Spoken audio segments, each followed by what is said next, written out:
Hello friends, welcome back to our channel. આજે આપણે standard 10th NCERT notebook પ્રમાણે chapter number 2 સાયન્સનું acid base અને સાર ચાલુ કરીશું. એસિડ અને બેઝના સામાન્ય ગુણધર્મ શું થાય? તો કે એસિડના ગુણધર્મ તો કે એસિડ સ્વાદે ખાટા હોય, તે ભૂરા લિટમસ પત્રને લાલ બનાવે, બેઝિક સાથે પ્રક્રિયા કરી સાર અને પાણી બનાવે, તે ધાતુ સાથે પ્રક્રિયા કરી H2 વાયુ મુક્ત કરે.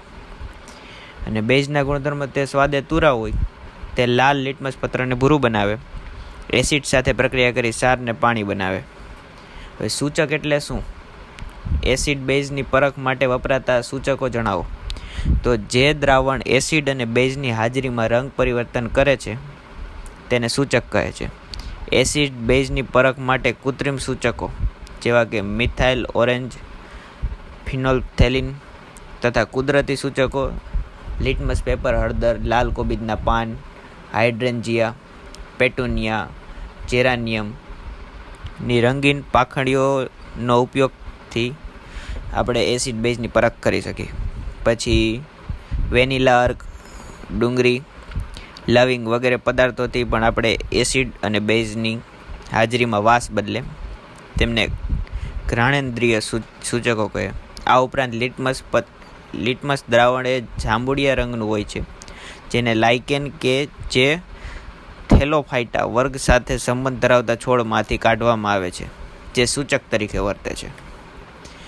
હવે આવે તે ઘ્રાણેન્દ્રિય સૂચક કોને કહેવાય? તો કે જે પદાર્થની એસિડિક કે બેઝિક માધ્યમમાં વાસ બદલાય તેવા પદાર્થને ઘ્રાણેન્દ્રિય સૂચક કહે છે. ઉદાહરણ તરીકે વેનીલા અર્ક, ડુંગળી, લવિંગનું તેલ વગેરે. હવે જ્ઞાનેન્દ્રિય સૂચકની મદદથી એસિડ અને બેઝની પરખ કેવી રીતે કરશો? તો કે એસિડ જ્ઞાનેન્દ્રિય સૂચકની વાસ દૂર કરતો નથી, પરંતુ બેઝ જ્ઞાનેન્દ્રિય સૂચકની વાસ દૂર કરે છે.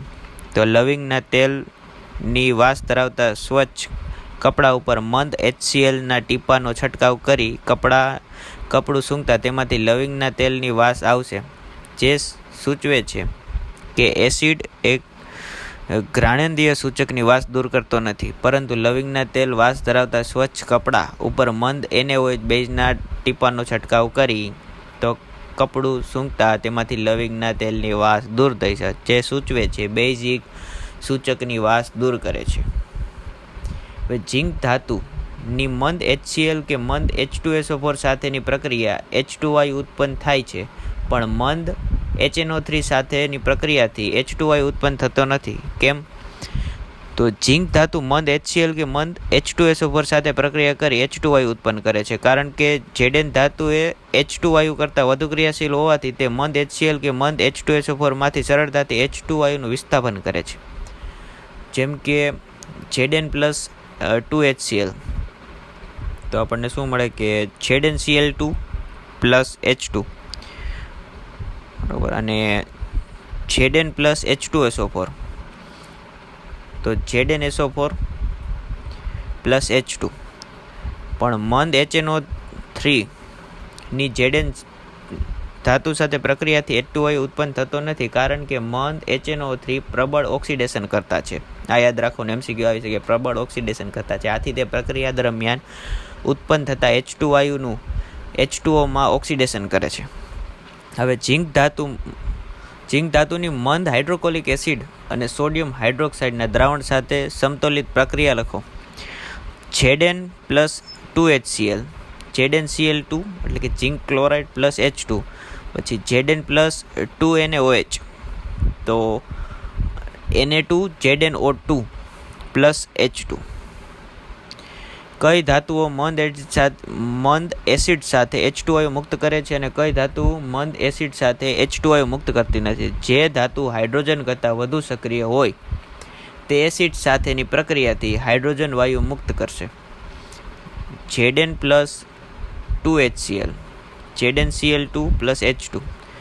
મેગ્નેશિયમ એનો HCl સાથે કરવામાં MgCl2 H2, અને આયન એટલે કે Fe H2SO4, તો કે FeSO4 H2. જે ધાતુ હાઇડ્રોજન કરતાં ઓછી સક્રિય હોય તે એસિડ સાથે પ્રક્રિયાથી હાઇડ્રોજન વાયુ મુક્ત કરશે નહીં. દાખલા તરીકે Cu+ 10 HNO3 તો 4Cu NO3 એને બ્રેકેટમાં 2 કાઉ એટલે twice N2O plus 5H2O. Sodium carbonate અને સોડિયમ હાઇડ્રોજન કાર્બોનેટ મંદ હાઇડ્રોક્લોરિક એસિડ સાથેની સમતોલિત સમીકરણ લખો. તો કે Na2CO3 2HCl ની વચ્ચે પ્રક્રિયા કરતા 2NaCl plus H2O plus CO2 મળે, અને NaHCO3 અને HCl વચ્ચે પ્રક્રિયા કરતા NaCl plus H2O plus CO2 મળે.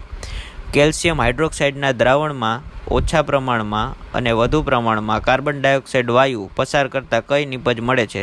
મળતી નિપજની પાણીમાં દ્રાવ્યતા જણાવો. તો કે કેલ્શિયમ હાઇડ્રોક્સાઇડના દ્રાવણમાં ઓછા પ્રમાણમાં કાર્બન ડાયોક્સાઇડ વાયુ પસાર કરવામાં આવે તો પાણીમાં અદ્રાવ્ય કેલ્શિયમ કાર્બોનેટ એટલે કે CaCO3 ચૂનાનો પથ્થર બને, જેથી દ્રાવણ દૂધિયું બને. ચૂનાનું પાણી એટલે કે CaOH ટ્વાઇસ પ્લસ CO2 બે વચ્ચે પ્રક્રિયા કરતા CaCO3 એટલે કે સફેદ અવક્ષેપ મળે, અને પાણી એટલે H2O. આ દૂધિયા દ્રાવણમાં વધુ પ્રમાણમાં કાર્બન ડાયોક્સાઇડ વાયુ પસાર કરવામાં આવે તો પાણીમાં દ્રાવ્ય કેલ્શિયમ હાઇડ્રોજન કાર્બોનેટ CO3 ની નિપજ બનાવે ના લીધે દ્રાવણનો દૂધિયો રંગ દૂર થઈ જાય. CaCO3 plus H2O plus CO2 એટલે કે પાણીમાં દ્રાવ્ય થઈ જાય.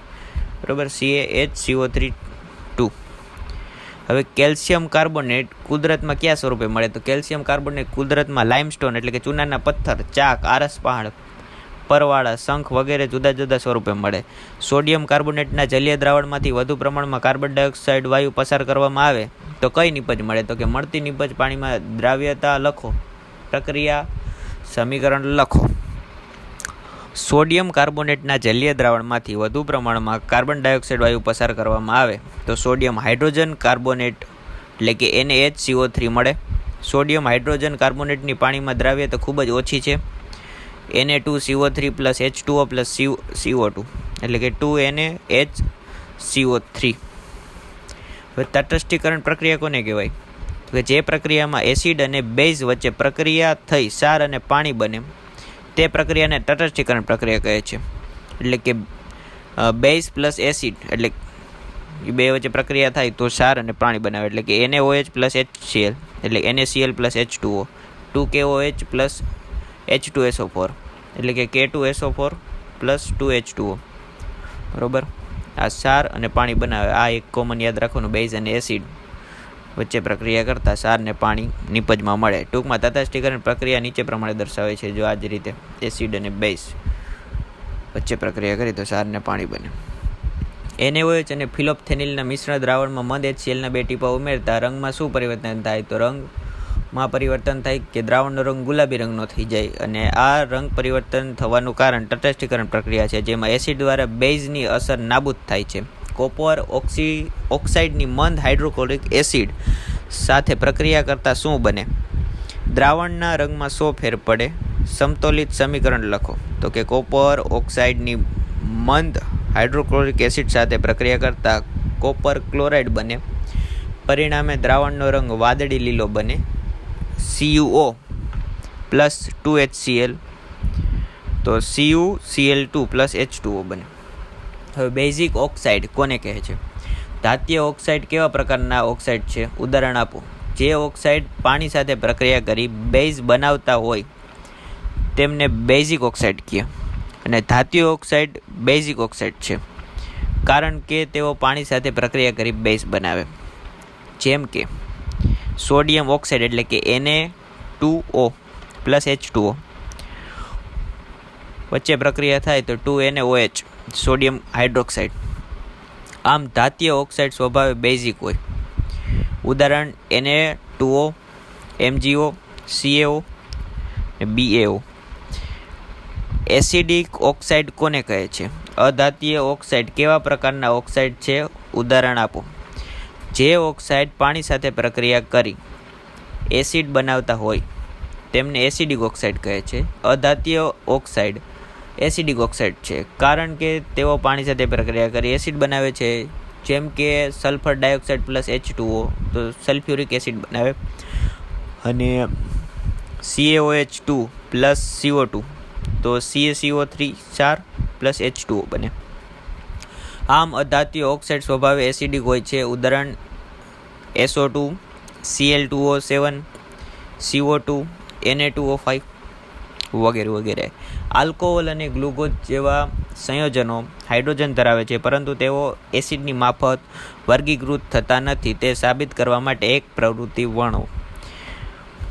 તે પ્રવૃત્તિમાં શું છે? બલ્બ લીધો, સ્વિચ અને એક બીકરમાં પાણીથી ભરી દીધું. હવે આકૃતિમાં દર્શાવ્યા પ્રમાણે સાધનો ગોઠવો. હવે દ્રાવણ તરીકે આલ્કોહોલ એટલે કે ઇથેનોલ ઉમેરો અને અવલોકન નોંધો. ત્યારબાદ આલ્કોહોલને બદલે ગ્લુકોઝનું દ્રાવણ ઉમેરો અને અવલોકન નોંધો. તો બંને દ્રાવણ વખતે બલ્બ પ્રકાશિત થતો નથી, જે સૂચવે છે કે બંને દ્રાવણમાંથી વિદ્યુત પ્રવાહ પસાર થઈ શકતો નથી.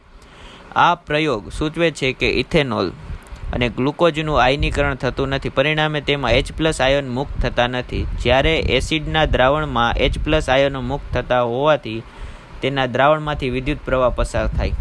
આમ આલ્કોહોલ અને ગ્લુકોઝમાં હાઇડ્રોજન હોવા છતાં તેમનું એસિડ શ્રેણીમાં વર્ગીકરણ થતું નથી. બરાબર. હવે શા માટે નિશ્ચેદિત પાણી વિદ્યુતનું વહન કરતું નથી, જ્યારે વરસાદી પાણી વિદ્યુતનું વહન કરે છે? તો નિશ્ચેદિત પાણી એટલે કે શુદ્ધ પાણી, બરાબર, તે આયન ધરાવતા નથી. જ્યારે વરસાદનું પાણી એસિડ જેવી અશુદ્ધિઓ ધરાવે છે, જે પાણીમાં ઓગળતા આયનો મુક્ત કરે છે.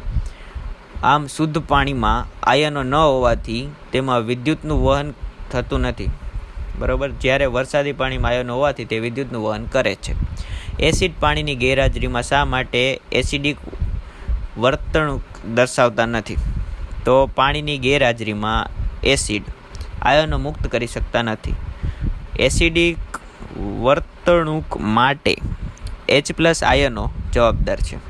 આમ પાણીની ગેરહાજરીમાં એસિડ આયનો મુક્ત કરી શકતા ના હોવાથી તે એસિડિક વર્તણૂક દર્શાવતા નથી, બરાબર. એસિડિક અને બેઝિક વર્તન માટે જવાબદાર આયનો જણાવો. અને એસિડિક અને બેઝિક વર્તન માટે પાણી સાથેની પ્રક્રિયા દ્વારા સમજાવો. તો કે એસિડિક માટે H+ આયન અથવા તો H3O+ અને બેઝિક વર્તન માટે OH- આયન જવાબદાર છે, બરાબર. HCl + H2O એટલે કે Cl- + H3O+. આમ HClના જલીય દ્રાવણમાં H+ આયન ઉત્પન્ન થતો હોવાથી HCl એ એસિડ છે એમ કહેવાય. NaOH માં H2O નાખવામાં આવે તો Na+ આયન OH- આયન મળે. આમ NaOHના જલીય દ્રાવણમાં OH- આયન ઉત્પન્ન થતો હોવાથી NaOH એ બેઝિક છે એમ કહેવાય છે. શું બધા જ બેઝ પાણીમાં દ્રાવ્ય હોય છે? પાણીમાં દ્રાવ્ય બેઝ કયા નામે ઓળખાય છે? તેના ગુણધર્મો ઉદાહરણ આપો. જો બધાય બેઝ પાણીમાં દ્રાવ્ય ન હોય, પાણીમાં દ્રાવ્ય હોય એ બેઝને આલ્કલી તરીકે ઓળખાય. અને એના ગુણધર્મો તો કે તે સ્પર્શે સાબુ જેવા ચીકણા, સ્વાદે તુરા અને સારીય હોય. ઉદાહરણ NaOH, KOH. હવે મંથન પ્રક્રિયા કોને કહે? તો કે એસિડ અથવા બેઝને પાણી સાથે મિશ્ર કરતા એકમ કદ આયનો H3O+ અથવા તો OH- ની સાંદ્રતામાં ઘટાડો થાય છે. આવી પ્રક્રિયાને મંદન કહે છે. અને આવા એસિડ કે બેઝને મંદીકૃત એસિડ કે બેઝ કહે છે. દાખલા તરીકે સાંદ્ર HNO3 કે H2SO4 ને પાણીમાં ખૂબ જ ધીરે ધીરે સતત હલાવતા રહીને ઉમેરતા સાંદ્ર HNO3 કે H2SO4 ની સાંદ્રતા ઘટે છે. છેવટે દ્રાવણ મંદ બને છે.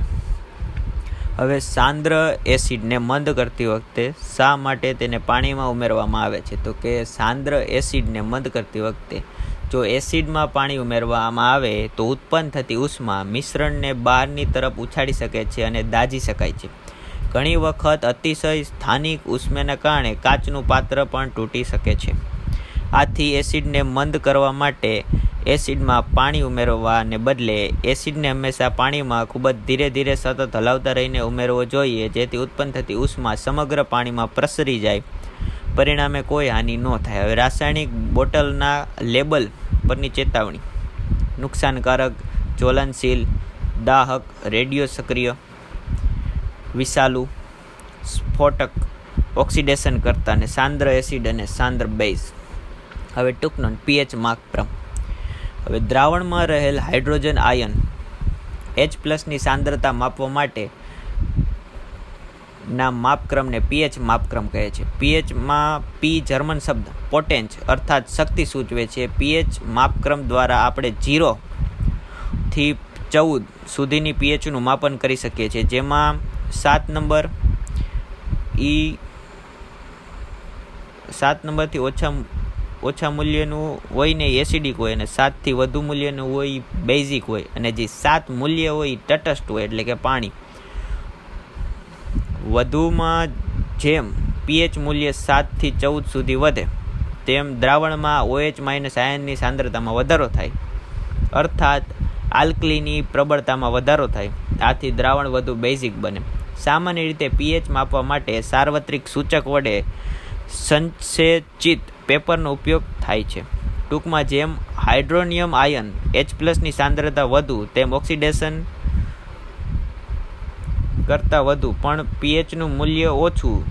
જેમ હાઇડ્રોનિયમ આયન H+ની સાંદ્રતા ઓછી થાય તેમ એસિડિટી ઓછી પણ પીએચનું મૂલ્ય વધુ. હવે સાર્વત્રિક સૂચક એટલે કે યુનિવર્સલ ઇન્ડિકેટર શું છે તેનો ઉપયોગ લખો. તો કે સાર્વત્રિક સૂચક એ કેટલાક સૂચકોનું મિશ્રણ છે. તેનો ઉપયોગ કરીને દ્રાવણમાં હાઇડ્રોક્સલ કે હાઇડ્રોક્સાઇડ આયનની જથ્થાત્મક માત્રા જાણી શકાય છે. અને દાખલા તરીકે સાર્વત્રિક સૂચક એ દ્રાવણમાંના હાઇડ્રોક્સ આયનની જુદી જુદી સાંદ્રતા અને જુદા જુદા રંગ દર્શાવે છે. એસિડ અને બેઝની પ્રબળતા કેવી રીતે નક્કી થાય? નિર્બળ અને પ્રબળ એસિડ તથા નિર્બળ અને પ્રબળ બેઝ કોને કહે? એસિડ અને બેઝની પ્રબળતા અનુક્રમે તેમાંથી ઉદ્ભવતા H+ આયન અને OH- આયનોની સંખ્યા પર આધાર રાખે. દાખલા તરીકે 1 મોલર HCl અને 1 મોલર CH3COOH એ જુદા જુદા પ્રમાણમાં H+ આયનો ઉત્પન્ન કરે છે. આથી સાંદ્રતા સમાન હોવા છતાં તેમની એસિડ તરીકેની પ્રબળતા જુદી જુદી હોય છે. જે એસિડ પાણીમાં વધુ માત્રામાં H+ આયનો આપે છે તેને પ્રબળ એસિડ કહે છે. દાખલા તરીકે HCl, HNO3, H2SO4 વગેરે. જે એસિડ પાણીમાં ઓછી માત્રામાં H+ આયનો આપે છે તેને નિર્બળ એસિડ કહે છે. HCOOH, CH3COOH અને HCN વગેરે. જે બેઝ પાણીમાં વધુ માત્રામાં OH- આપે છે તેને પ્રબળ બેઝ કહે છે. NaOH, KOH, CaOH2 વગેરે. જે બેઝ પાણીમાં ઓછી માત્રામાં OH- આપે છે નિર્બળ બેઝ કહે છે. NH3, NH4OH વગેરે. હવે દૈનિક જીવનમાં પીએચનું મહત્વ સમજાવો. તો કે દૈનિક જીવનમાં શું થાય? તો કે સજીવના અસ્તિત્વમાં પીએચનું મહત્વ. તો કે સામાન્ય રીતે માનવ શરીરમાં થતી દેહધાર્મિક ક્રિયાઓ 7 થી 7.8 પીએચની મર્યાદામાં થાય. જો આ પીએચમાં ફેરફાર થાય તો જૈવિક પ્રક્રિયાઓમાં ખલેલ પહોંચે. સામાન્ય પાણીમાં પીએચ લગભગ 7 હોય, જ્યારે વરસાદી પાણીની પીએચ લગભગ 5.6ની આસપાસ હોય. જે વરસાદી પાણી પીએચ 5.6 કરતાં ઓછી થાય તો તે વરસાદને એસિડ વર્ષા કહે છે. એસિડ વર્ષાનું પાણી જ્યારે નદી કે તળાવ જેવા જળાશયમાં પડે છે ત્યારે તેમના પાણીની પીએચ ઘટે છે. પરિણામે આ જળાશયમાં માછલીઓ, સૂક્ષ્મજીવો અને જલજ વનસ્પતિઓ જેવી જલીય જીવસૃષ્ટિનું અસ્તિત્વ જોખમાય છે. જમીનમાં પીએચનું મહત્વ શું? તો કે વનસ્પતિના તંદુરસ્ત વિકાસ માટે વિશિષ્ટ પીએચ મર્યાદિત જરૂરિયાત હોય છે. જે જમીનની પીએચ 6.5 થી 7.3ની વચ્ચે હોય તેવી જમીનમાં છોડની વૃદ્ધિ અને વિકાસ સારો થાય. આથી ખેડૂત એસિડિક જમીનને તટસ્થ કરવા જમીનમાં લાઇમ ઉમેરે છે અને બેઝિક જમીનને તટસ્થ કરવા જમીનમાં જીપ્સમ ઉમેરે છે. લાઇમનું શું થાય રાસાયણિક સમીકરણ? તો કે CaO અને જીપ્સમનું CaSO4 × 2H2O. બરાબર. હવે પાચન તંત્રમાં પીએચનું મહત્વ જો આપણે જાણીએ છીએ. તમે ખોરાકના પાચન જઠર અગત્યનો ભાગ ભજવે છે. જઠર હાઇડ્રોક્લોરિક એસિડ ઉત્પન્ન કરે છે. જઠરને નુકસાન પહોંચાડ્યા વગર ખોરાકનું પાચન કરવામાં મદદ કરે છે. પરંતુ અપચા દરમિયાન જઠર ખૂબ વધુ માત્રામાં એસિડ ઉત્પન્ન કરતો હોવાથી જઠરમાં દર્દ અને બળતરા થાય છે જેને એસિડિટી કહે છે. એસિડિટીના ઉપચાર માટે બેઝનો ઉપયોગ કરીએ છીએ જેને એન્ટાસિડ એટલે કે પ્રતિએસિડ પદાર્થ કહે છે. તે જઠરમાં રહેલા વધારાના એસિડનું તટસ્થીકરણ કરે છે. એન્ટાસિડ તરીકે મંદ બેઝિક પદાર્થ જેવા કે ખાવાનો સોડા અને મિલ્ક ઓફ મેગ્નેશિયા MgOH ઉપયોગ લેવામાં આવે છે. હવે દાંતનું શયન રોકવા માટે પીએચનું મહત્વ શું? તો કે જ્યારે મોંના અંદરના ભાગની પીએચ 5.5 કરતાં ઘટી જાય ત્યારે દાંતનો સડો શરૂ થઈ જાય. હવે દાંતના ઉપરનું પડ કેલ્શિયમ સલ્ફેટ જેવા કઠિન પદાર્થનું બનેલું હોય. તે પાણીમાં ઓગળતું નથી, પરંતુ મોંની અંદરની પીએચ 5 પડતા ઘટી જાય ત્યારે તે પડ ખવાઈ જાય છે, જેને દાંતનું શયન થયું કહેવાય છે. મોંમાં હાજર બેક્ટેરિયા જમ્યા પછી મોંમાં બાકી રહી ગયેલા ખોરાકના કણો અને શર્કરાના વિઘટનથી એસિડ ઉત્પન્ન કરે છે, જે દાંતના શયન માટે જવાબદાર છે. આથી ખોરાક ખાધા પછી દાંત સાફ કરવા જોઈએ. દાંત ચોખ્ખા કરવા માટે વપરાતી ટૂથપેસ્ટમાં સામાન્ય રીતે બેઝિક પદાર્થો હોય છે જે વધારાના એસિડને તટસ્થ કરે છે. પરિણામે દાંતનો સડો અટકાવી શકાય છે.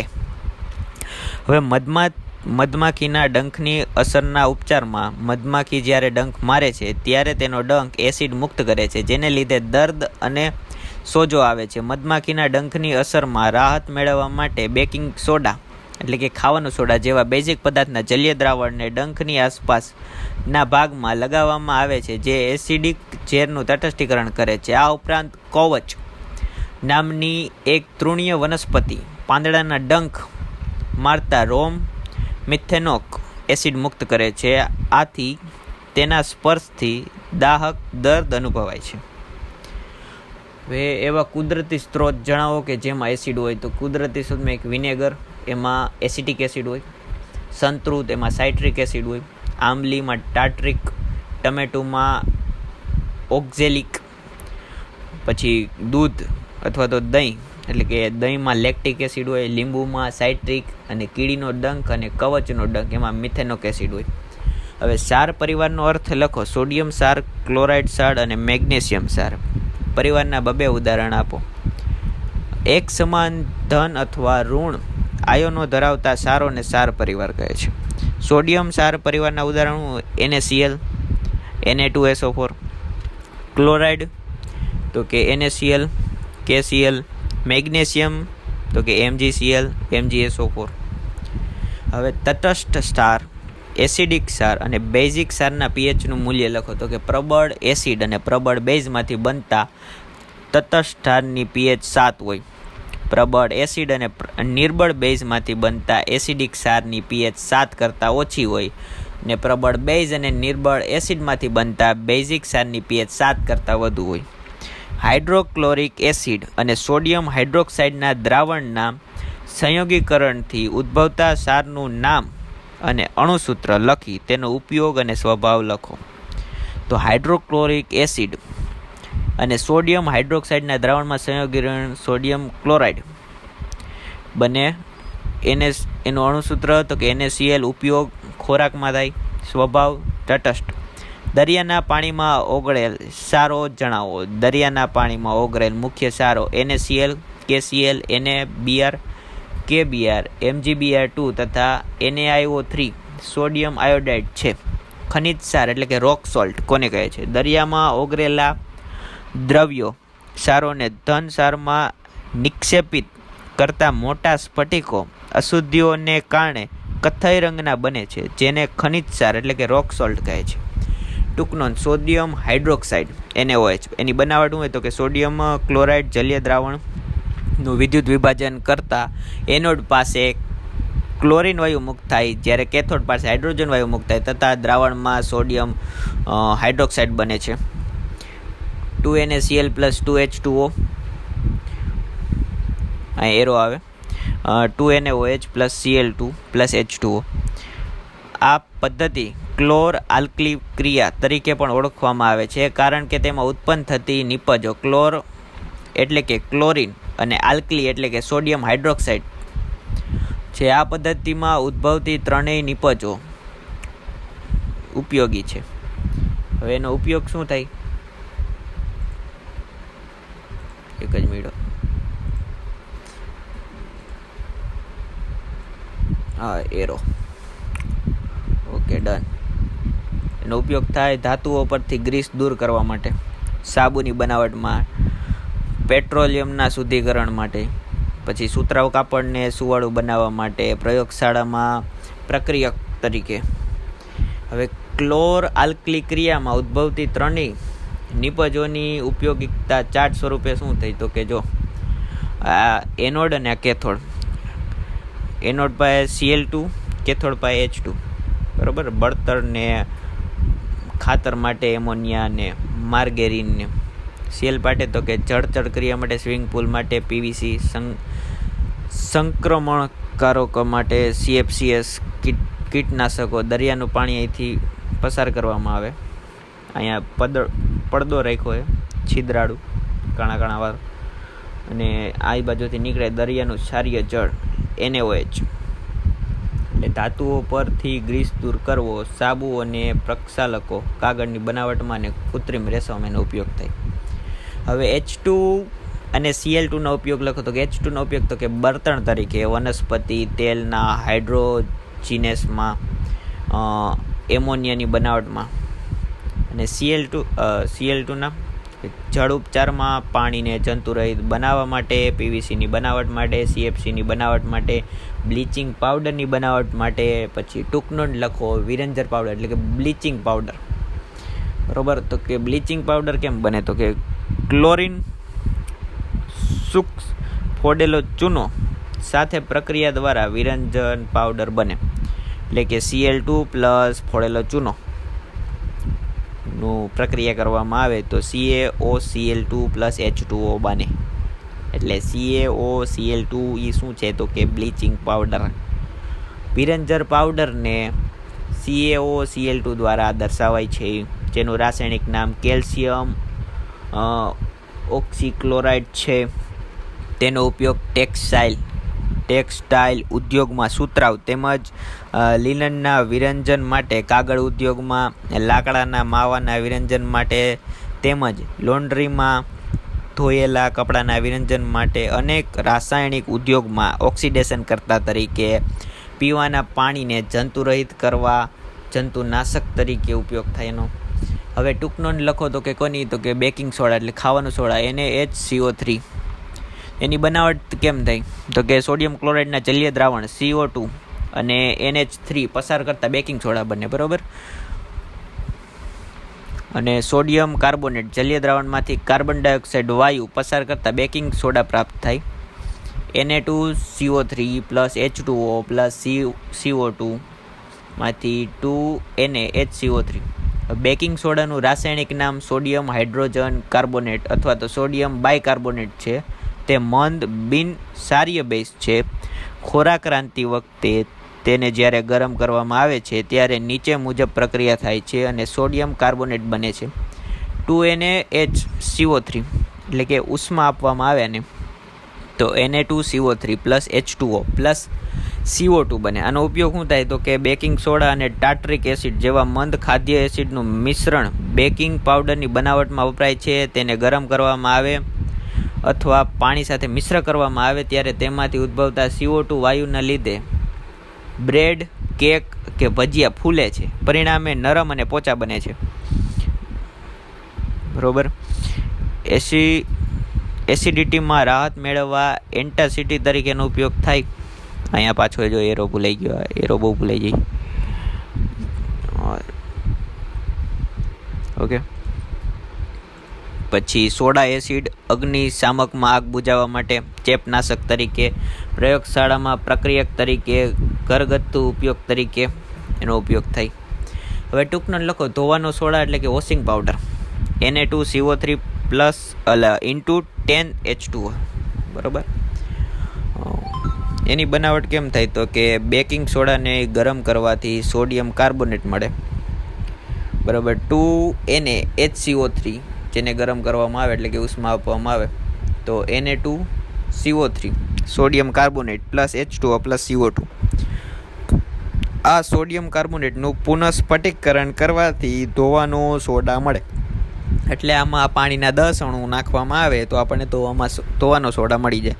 ધોવાનો સોડા એ બેઝિક હોય, બેઝિક ક્ષાર છે. બરાબર. તેનો ઉપયોગ કાચ અને સાબુ જેવા સંયોજનનો ઉત્પાદનમાં બેરેક્સ જેવા સોડિયમ સંયોજનની બનાવટમાં, ઘરમાં સફાઈ કરતા તરીકે, પાણીની સ્થાયી કઠિનતા દૂર કરવા માટે, કાગળ અને કાપડ ઉદ્યોગમાં, પ્રયોગશાળામાં પ્રક્રિયક તરીકે વગેરે વગેરે જગ્યાએ ઉપયોગ થાય. સ્ફટિક જળ શું દર્શાવે તો કે સ્ફટિક જળ ધરાવતા સ્ફટિકો લખે. સ્ફટિક જળ એ ક્ષારના સ્ફટિકમય સ્વરૂપની પ્રત્યેક એકમ સૂત્ર દીઠ રાસાયણિક રીતે જોડાયેલા પાણીના અણુઓની નિશ્ચિત સંખ્યા છે. CuSO4 5H2O એટલે કે 5 પાણીના અણુઓ એક ઉદાહરણ. CaSO4 × 2H2O, FeSO4 × 7H2O, Na2CO3 × 10H2O એના ઉદાહરણ છે. હવે સૂક્ષ્મ કસનળીમાં કોપર સલ્ફેટના સ્ફટિકને ગરમ કરતા શા માટે તે રંગવિહીન બને છે? તો કોપર સલ્ફેટના એક એકમ સૂત્રમાં પાણીના 5 અણુઓ હાજર હોય છે. આ પાણીના અણુઓની હાજરીને કારણે કોપર સલ્ફેટના સ્ફટિક ભૂરા રંગના દેખાય છે. હવે આ સ્ફટિકને ગરમ કરવામાં આવે તો પાણીના અણુઓ દૂર થાય, પરિણામે સ્ફટિક રંગવિહીન બને છે. હવે ટૂંકનો લખો પ્લાસ્ટર ઓફ પેરિસ POP. બરાબર, એની બનાવટ કેમ થઈ? તો કે જ્યારે જીપ્સન ને 373 કેલ્વિન તાપમાને ગરમ કરવામાં આવે ત્યારે પાણીના અણુઓ ગુમાવી પ્લાસ્ટર ઓફ પેરિસ બને. બરાબર, તો આનું સૂત્ર જો આ રહ્યું, CaSO4 × 2H2O 373 જીપ્સન, આને જીપ્સન કહેવાય, અને CaSO4 × 1/2H2O plaster of Paris plus 1 × 1/2H2O મળે. આમ plaster of Paris POP A calcium sulphate hemi એટલે કે અડધો હાઇડ્રેટ છે, જેમાં 2 Ca2+ અને 2 SO4 આયનો સાથે પાણીનો એક અણુ જોડાયેલો હોય છે. પ્લાસ્ટર ઓફ પેરિસ સફેદ પાવડર છે અને પાણી સાથે મિશ્ર કરતાં તે સખત ઘન પદાર્થ જીપ્સનમાં ફેરવાય છે. Plaster of Paris plus 1 × 1/2H2O સાથે પ્રક્રિયા થાય તો જીપ્સન બને. ટૂંકમાં આની રિવર્સ પ્રક્રિયા. હવે આનો ઉપયોગ હું તો કે બાંધકામ ઉદ્યોગમાં તથા પ્લાસ્ટરમાં થાય છે. ફ્રેક્ચર થયેલા હાડકા ને સાચી સ્થિતિમાં ગોઠવવા માટે પ્લાસ્ટર તરીકે ઉપયોગ થાય. દાંતના ચોકઠા માટે, બીબા બનાવવા માટે, રમકડા અને પૂતળા બનાવવા માટે, બ્લેકબોર્ડ પર લખવા ચોકની બનાવટ માટે, પ્રયોગશાળામાં સાધનો અથવા પાત્રોને હવાચુસ્ટ માટે તેનું પ્લાસ્ટર લગાડવામાં આવે છે.